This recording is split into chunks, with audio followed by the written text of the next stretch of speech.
Bonjour à toutes et à toutes, donc voici une petite vidéo pour faire un point sur l'avancement du développement de Castout.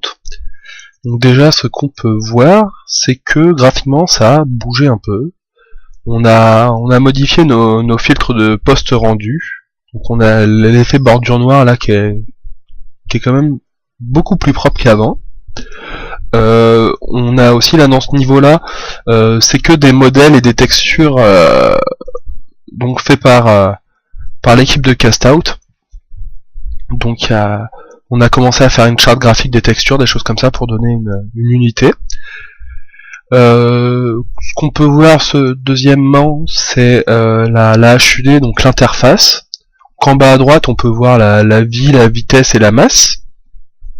En bas au milieu, on a la barre d'essor, j'y reviendrai, et en haut, on a le temps du round en cours. Donc là, il reste à 0, comme les rounds sont désactivés, comme je suis dans l'éditeur du DK. Donc on a aussi au niveau de l'interface l'arbre des sorts. Donc on peut voir, on a 3 catégories différentes de sorts avec une description pour chaque sort. On peut ajouter des niveaux au sort, donc voilà.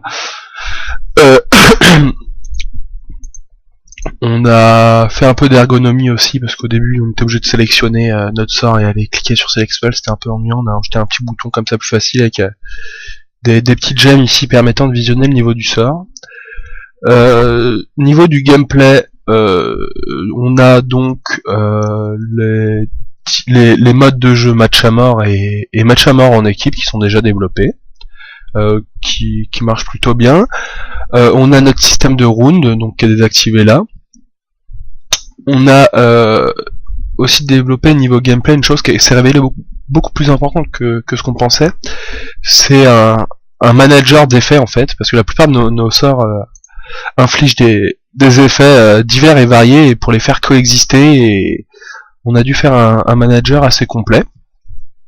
Donc niveau des sorts, on a à peu près 70% de nos sorts qui sont finis.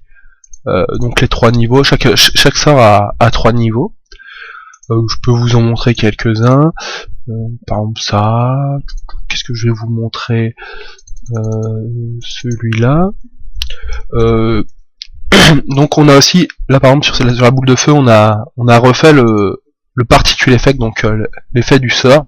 Donc on commence à vraiment enlever tous les composants du jeu qui sont pas à nous. Donc là on peut voir par exemple une sorte de champ de force dans lequel les adversaires peuvent pas tirer, ce genre de choses. Ici on a un sort aussi qui génère une ward. Donc là elle est un peu petite, mais donc celle-ci elle protège tout autour. On n'a pas encore au niveau de l'interface, on voit pas encore les effets qui nous affectent, ça ne saurait tarder à venir normalement. On a aussi des pièges qui sont développés, donc là une petite exposition, donc un baril tout simple. On peut voir que j'ai pris énormément de dommages là par exemple en faisant sauter le baril. Donc voilà où on en est. Normalement pour fin avril on finit un de nos rushs, comme on est en méthodologie Scrum. On devrait avoir 100% de nos sorts. Il y a plus de chances que ça soit 90%. On a quelques sorts qui nous posent encore problème. En l'occurrence, pour faire ce qu'on appelle des dashs. Donc le héros par exemple fonce en avant, le joueur perd le contrôle de son héros, fonce en avant. Ou pour des sorts comme le grappin où le joueur n'a plus le contrôle. On est en train de réfléchir comment le faire. Donc voilà. Merci d'avoir regardé la vidéo.